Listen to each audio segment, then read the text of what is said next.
Hello guys, তো চলে এসেছি তোমাদের একটা নতুন রিজনিং নিয়ে। এটাকে বলা হয় নাম্বার সিরিজ। তোমরা আগেও দেখেছো আমার ভিডিওতে কেমন করে করতে হয়। যারা পারবে তারা কমেন্টে করে উত্তরটা দিয়ে দাও, যারা পারবে না তারা দেখে শিখে নেবে। তার আগে বলি, সবাই যারা ভিডিওটা এখন দেখছো তারা অবশ্যই লাইক, শেয়ার এবং সাবস্ক্রাইব করে পাশে থাকো।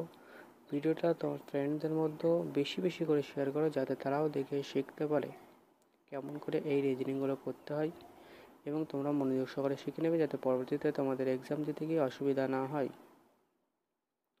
আশা করি মনোযোগ সহকারে দেখলে একবারেই শিখে যাবে। খুবই সহজ রিজনিংটা। বাস স্কোয়ার সংখ্যা তোমাকে জানতে হবে। স্কোয়ার সংখ্যা জানা থাকলে অবশ্যই রিজনিং দেখেই তুমি উত্তর বলে দিতে পারবে। তো অবশ্যই লাইক, শেয়ার, সাবস্ক্রাইব করে পাশে থাকো আরও নতুন মজার রিজনিং পাওয়ার জন্য। তো চলো রিজনিংটা করা যাক।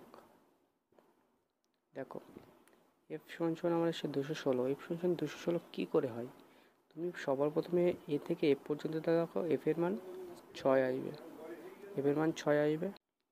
এফের মান 6, তো 6কে আমরা 3 বার গুণ করবো, মানে 6-এর কিউব। দেখো, 6কে 3 বার গুণ করলে আমাদের আসবে 216। ঠিক তেমনভাবে এ থেকে এল পর্যন্ত যাও, দেখো এলের মান আসবে তোমার 12। তো 12কে আমরা কিউব করবো। 12কে কিউব করলে আসবে আমাদের 12কে প্রথমে স্কোয়ার করলে আসবে 144। 44কে আবার 12 দিয়ে গুণ করলে আসবে 1728। তো দেখো, অপশান বি আমাদের কারেক্ট অ্যান্সার হয়ে যাবে। 1728 আমাদের সঠিক অ্যান্সার। তো এইভাবে এই রিজনিংগুলো করতে হয়। তোমরা যারা দেখছো তারা অবশ্যই লাইক, শেয়ার এবং সাবস্ক্রাইব করে পাশে থাকো আরও নতুন মজার রিজনিং পাওয়ার জন্য। Bye guys.